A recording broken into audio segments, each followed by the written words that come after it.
seju. Agrāk. Un nevis vēlreiz. Bet var ņemt.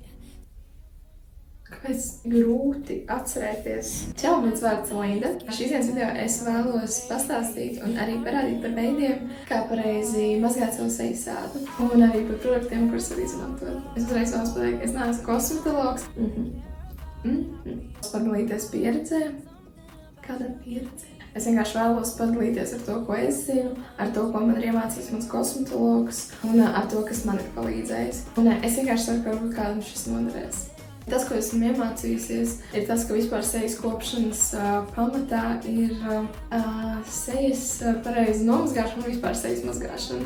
Ir ļoti svarīgi izvēlēties pareizus produktus, atbilstoši jūsu ādas tipam. Vienkārši uz katru produktu jāskatās, kādam ādas tipam tas ir domāts, vai tas ir taukainai, normālai, sausai, jūtīgai, kombinētai un tā tālāk. Un ko es vēl varētu piebilst? Tie, kas varbūt nav pārliecināti par to, kādas ādas tips viņiem ir, vai arī viņiem varbūt nav īsti iespējas šobrīd to uzzināt, es ieteiktu vienkārši ņemt visu, kas ir jūtīgai ādai, jo produkti, kas ir domāti jūtīgai ādai, dar jebkuram ādas tipam. Man, piemēram, ir vairāk jūtīga un sausa āda, tāpēc, var teikt, 98% manās mājās ir viss, kas ir domāts sausai jūtīgai ādai. Sejas mazgāšana parasti veids ar sejas mazgāšanas želeju, putām vai pieniņu.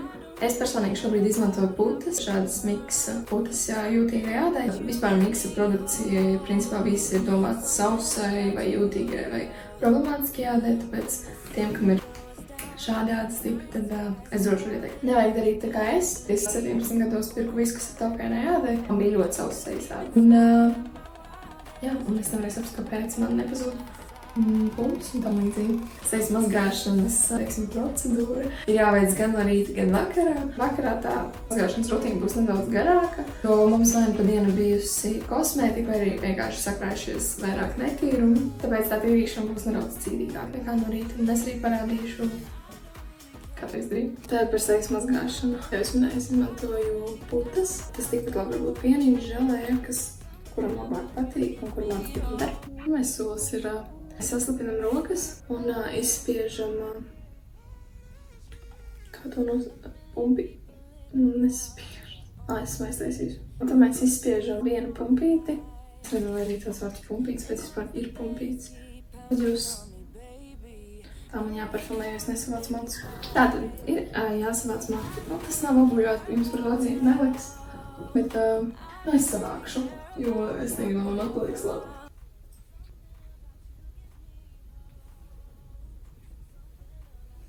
Es zinu, ka tas izstās smieklīgi, bet man draugi jauni mati un esmu pateicīga par to. Tātad, pareizi ir saslapināt arī sākotnēji seju. Kā jau es minēju, es nezinu, kā šo nosaukt. Saziet piem rokas, un es tagad parādīšu, ar kādām kustībām ir jāveic sejas mazgāšana.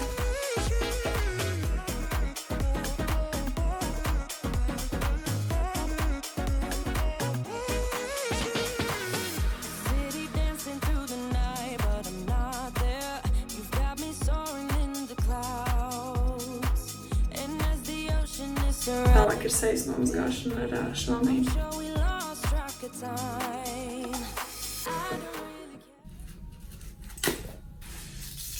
Profesionāli. Tā ir sejas uzsanāšana. Tad nākamais ir toniks. Toniks ir ļoti svarīgs solis sejas mazgāšanā. Es parasti ņemu uz 2 matītēm, tā ir ātrāk. Tā arī dara daudz kosmetologi. Kustības arī ir no apakšas uz augšu.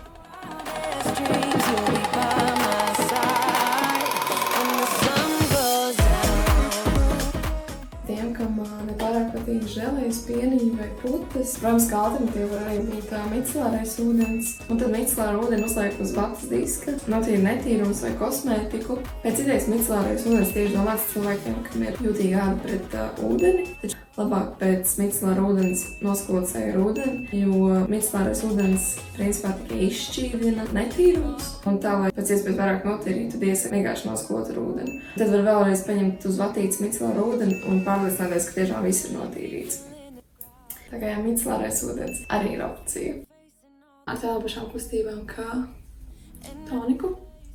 Pounding on me, baby. I really wanna make you mine. I don't really care about love. No rīta sejas mazgāšanas process ir daudz īsāks un daudz vienkāršāks. Tur var izmantot vienkārši micelāro ūdeni. Man ir šāds micelārais ūdens ar ņēdu, viņš ļoti maziņš šobrīd. Līdzīgi kā vakarā vienkārši paņemt uz vatītes, notīrīt, ja tur nav lieka netīruma vai arī nav sajūta, ka vajadzētu vēlreiz pāriet ar micelāro ūdeni. Vienkārši pēc tā uzklāt sažošanās krēmu vai dienas krēmu vai jebko citu, ko jūs izmantojat.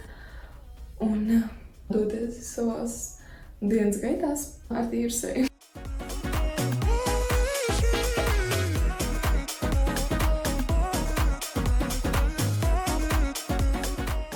Par sejas pīlingu. Tas ir jāveic obligāti reizi nedēļā. Skrubi tur pievieno vienu dienu kādai savu vakaru rutīnai. Man, piemēram, tas ir trešdienās. Es izmantoju visu tāpat, kā arī es tikko rādīju ar putām. Sākumā ir putas, tad ar švamīti notīra putas, nosklāju ar ūdeni, uzklāju toniku.